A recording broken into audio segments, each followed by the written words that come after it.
I feel like this card feels especially resonant this time of year after traveling through Iceland, connecting with old stories and otherworldly landscapes. And then I'm reminded how powerful it is to move forward while honoring where you came from. And that's what Cancer season is all about. Movement with meaning, strength with softness, and direction guided by intuition. Hello. Before we get into the main segment of this podcast episode, I have to do the 50 episode giveaway. I recorded this podcast episode a couple days ago, and then I realized when I was done that I totally forgot to do the giveaway. So here we go. The winner is Transform Your Thought. Her name is Ashleigh, another Ashleigh, just like me. And she is at Transform Your Thought on Instagram. She is a candle witch, and I think she looks like the perfect winner for the 50th episode giveaway. So, Ashleigh, I will reach out to you on Instagram if you do not hear this message, and I will get your info so I can send you your prize. I think you will love it. So, thank you. I appreciate you listening in so much. I appreciate you partaking in the giveaway. Yeah, it's been such a fun journey doing this podcast with you all. And I'm just so happy to be back from my travels and being back behind the mic again. And before we do the intro for the full episode and all of the things, I kind of want to apologize in advance. I have to say this is probably not my best episode. We got home from our trip on Sunday morning, and by Monday evening I was recording, and I was so tired. I had a hard time getting words out. I was stumbling over what I was saying. I was rambling. And then I thought to myself, oh my gosh, I should just record that again. But I don't really have time this week. So it is what it is. It's a short episode. It's all about Cancer season. And I think there's some good information in there. I just sound kooky. And I am kooky. So what can I say? But anyway, thank you, Ashleigh from Transform Your Life. I will message you. We will get the giveaway to you. And yes, I appreciate all of you. And without further ado, here is the episode. Hi, I'm Ashleigh, and welcome to the Big Crystal Energy Podcast. This is a place for the crystal curious, arcane-minded, and everything in the in-between. In this podcast, we will jump down the rabbit hole into the metaphysical, esoteric, occult, and spiritual realms. Nothing is off limits.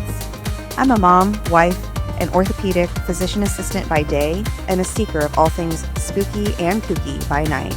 I've spent my entire career in the medical field but have always felt like there's more out there, and this is where we will explore together. We will have conversations with crystal healers, rock hounds, artists, musicians, spiritual coaches, magic makers, and anything woo-woo that strikes our fancy. Let's take our spiritual journey to the next level. So grab a crystal, pour a cup of tea. It's time to feel the big crystal energy.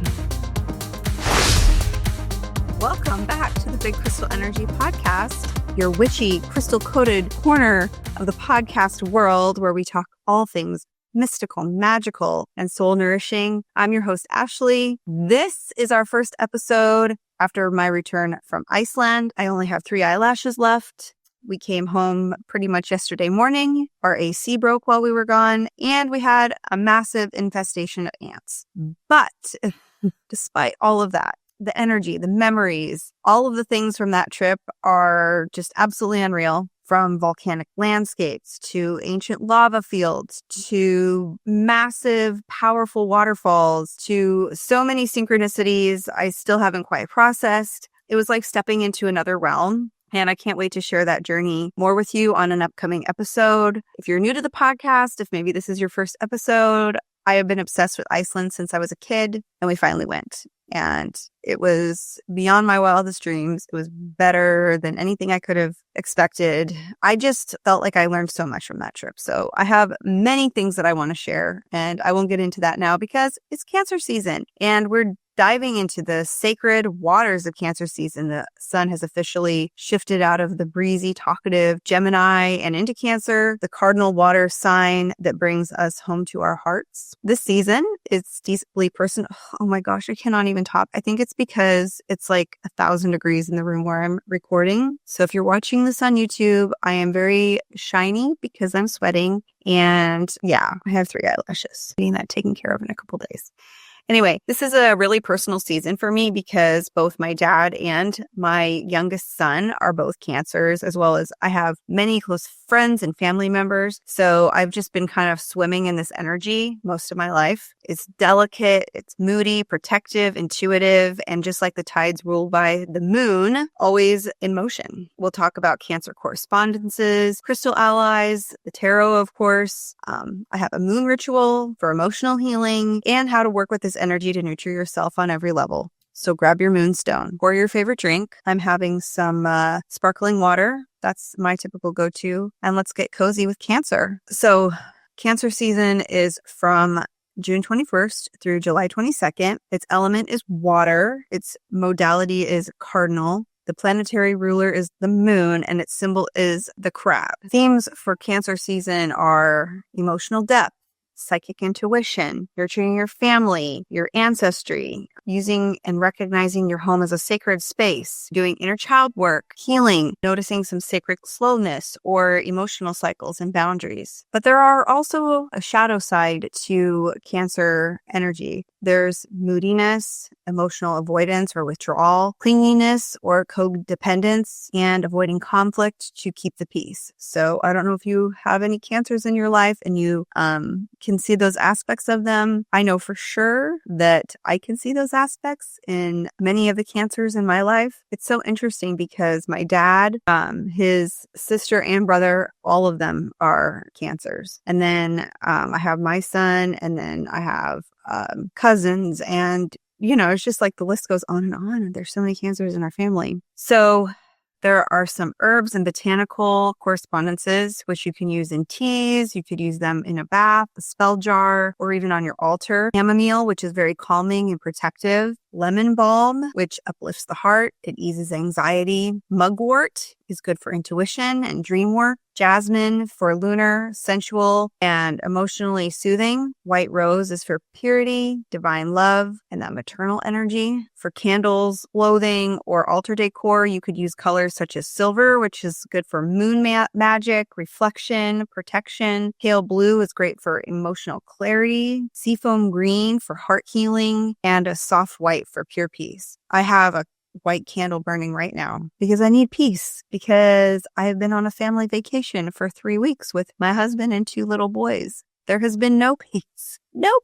So I'm really wanting to lean into that Cancer peaceful energy. You can work with candles that are white or silver for that, once again, lunar energy, intuition. Light blue, which is great for peace and emotional healing. Pink for love and compassion. You could work with metal. It has that silver moon element. You could also work with seashells, moon water. You could get a mirror for scrying, which I've talked a little bit about on previous episodes, or you could even do scrying into a bowl full of water. You could create a simple Cancer season altar with a silver or white candle. You could put some moonstone or rose quartz or whatever crystal that you feel called to. Maybe use some seashells, have a bowl of water, and sprinkle some jasmine or chamomile. You can either use the herbs, or maybe you have some essential oils that you like to use. And then you can just kind of let that be an altar space to ground you, create stillness, and also kind of bring in that moonlit magic. I have to update my little Cancer altar that I have. My zodiac altar, essentially, that I have downstairs. I had it still set up for Gemini. And then it's like, okay, well, we got to move on now. Even though we're halfway through Cancer season already. It is what it is. My house is literally a tornado went through it right now. So the fact that I'm even recording an episode today feels slightly miraculous, but it's now or never. Hey. Sorry to interrupt, but I have something you need to hear. Have you been feeling a shift, a pull towards something more? Whether you're manifesting new opportunities, confidence, or a major glow up, the universe is listening, and I've got just the thing. In a crystal clarity call, I'll intuitively select 3 crystals to support your manifestations, pull a tarot or oracle card for deeper guidance, and craft custom journal prompts to help you take action. It's more than a reading. It's an energetic roadmap. So if you're ready to align with your highest self, DM me on Instagram at mystical.mama.ash for details and pricing. Let's bring your magic to life. You guys, I'm sorry. This episode is like unhinged and I'm not really even sure how it's going to sound when it comes out because I've been dealing with so many different time zone changes, so many travels. I think we changed our accommodations 17 times over the course of 3 weeks. I don't even know how I'm still going, but we just persist on. Anyway, so crystal allies for Cancer season. I'm going to offer 4 different crystals that I felt intuitively that I intuitively wanted to bring to you. Let's just say it that way. Number 1, moonstone. I think actually I talked about moonstone in Gemini season as well. So interesting that it comes up again. I have a couple options here for moonstone. I have rainbow moonstone, which is basically white. It has a kind of a rainbow flash in it, and then it has some of this black. And then I also have this black moonstone, which is also really pretty. It enhances that lunar connection. You feel the divine feminine energy from it. It's really great for emotional balance. Maybe I should carry some of that in my pocket. Also, we have blue calcite. I love this piece of blue calcite. It's so pretty. It just feels like a watery crystal. I also have this piece of blue calcite too. It's just so pretty. I love that color. One of my favorite colors. This can help soothe anxiety. I mean, honestly, I just feel such a calmness when I hold this crystal. It supports restful sleep. It eases emotional turbulence. Then we have rose quartz, which opens the heart to self-love, forgiveness, and healing from grief or trauma. And then one of my favorite crystals, carnelian. It brings more energy to the season. It brings that emotional energy. It helps ground that emotional energy. It allows for creative expression. But honestly, all of these are my favorites. So if I had one that I would recommend for Cancer season, I couldn't just say, but I would probably say my 2 favorite for Cancer season, because I feel like they are a little bit contrasting, would be the blue calcite and the carnelian, because the blue calcite is extremely soothing and calming, whereas the carnelian, it's grounding, but it also has like more of a high vibration. So they're kind of a little bit contrasting, but I love the energy that they play together. Now, I got a new tarot deck while I was in Iceland, and I know that I have said that I wasn't going to buy any more tarot decks this year, but I have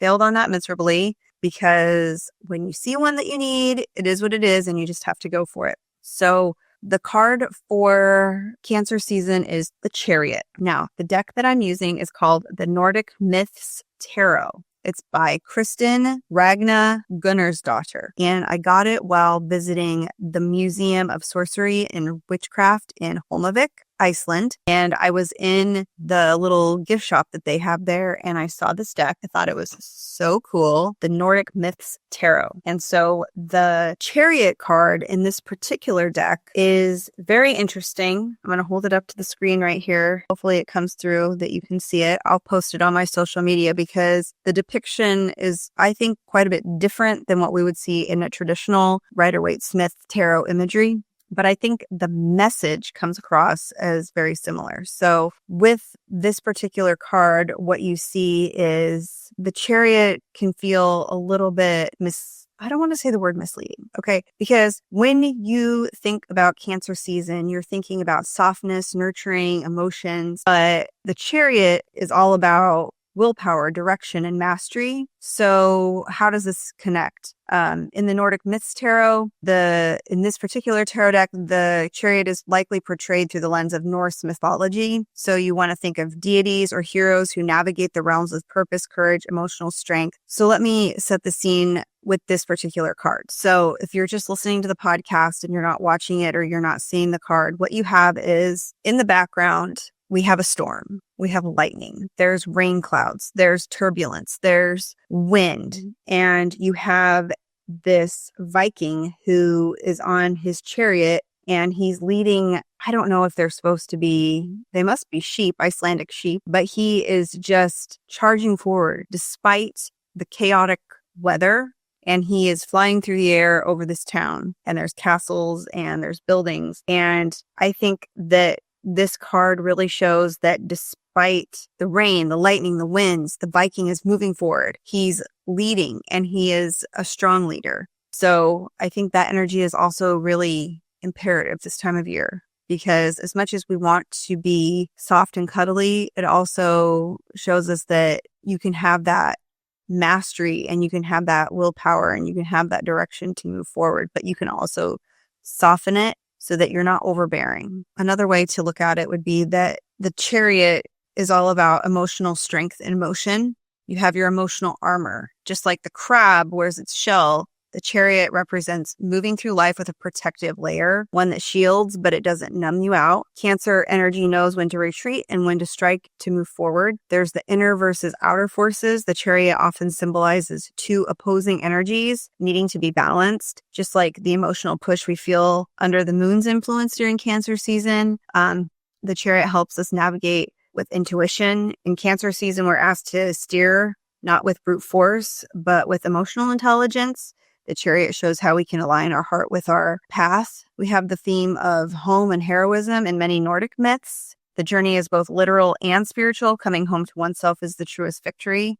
The Chariot, like Cancer, knows the value of where you come from and what you're willing to protect. I feel like this card feels especially resonant this time of year after traveling through Iceland, connecting with old stories and otherworldly landscapes. And then I'm reminded how powerful it is to move forward while honoring where you came from. And that's what Cancer season is all about. Movement with meaning, strength with softness, and direction guided by intuition. So if you happen to pull the Chariot card this Cancer season, you can ask yourself, am I leading from fear or intuition?